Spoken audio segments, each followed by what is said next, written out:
Okay, here I am in the kitchen, Le Cordon Bleu. Got another recipe for you. This time we're gonna do some skinny fish tacos. Fish tacos are fantastic. Kind of fun because you can do so many things with them. You can kind of do whatever you want. So today we're gonna do a version with a fruit salsa. We're gonna do a mango, red bell pepper, avocado salsa. We're gonna add a little bit of jalapeno, give them some spice, and a little lime juice for some brightening. And we're gonna fill up a little tortilla and some nice fish.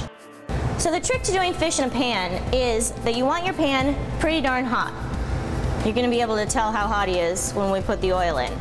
So see how he's already moving quite quickly and spreading and getting quite viscous? He's pretty darn warm. I want him hotter than that. I want it to be to the point that he's smoking, basically, which now it is. That's gonna help keep the fish from sticking, okay? So get your pan really hot, use a little bit of oil. You don't need a ton of oil in this. Now we're just gonna season the fish fillets. I'm just using a white fish. You can use whatever kind of fish you like.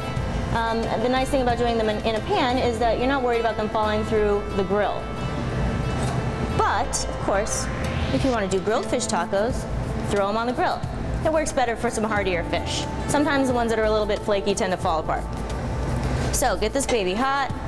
He's smoking. That's good. Now when I lay this down, I just want to shake it a little bit and slide it around. You can see how he's sort of released a little bit there. That's good. I'm going to throw one more piece of fish in the pan to go with him. You always want to lay your protein or anything you're cooking in a hot pan away from you. So that way it's not, you don't have hot oil splashing toward you. Of course you want to lay it down away from you. And then at that point you can just turn it down a little bit. Now you kind of don't want to mess with this guy right now. Let him do his thing. He can just, he's going to just brown, which is exactly what we want.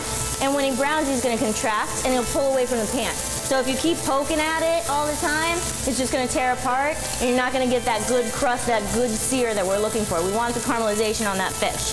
So go ahead and let him do his thing. Just leave him alone. Meanwhile, while he finishes, we're going to mix up the salsa. So the salsa is really simple. I'm just going to add some fresh avocado. Love avocado. Some mango. This is best when the mangoes are super juicy and wonderful. They create their own little sauciness, juiciness. This one could be better, but you know, we'll make do. And some jalapenos for a little heat. And some red bell peppers. And we're gonna have all kinds of colors in here and all kinds of flavors. You're gonna have a little sweet. That avocado is gonna lend a little creaminess.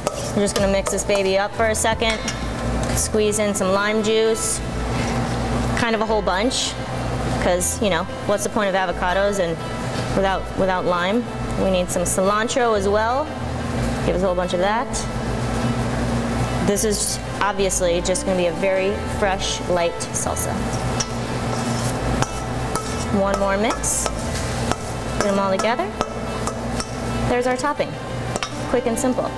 Now that our fish is ready, we're just gonna put these little guys together. I've got my colors, I've got my creaminess, I've got my fresh, I've got my heat, I've got my zip from my lime.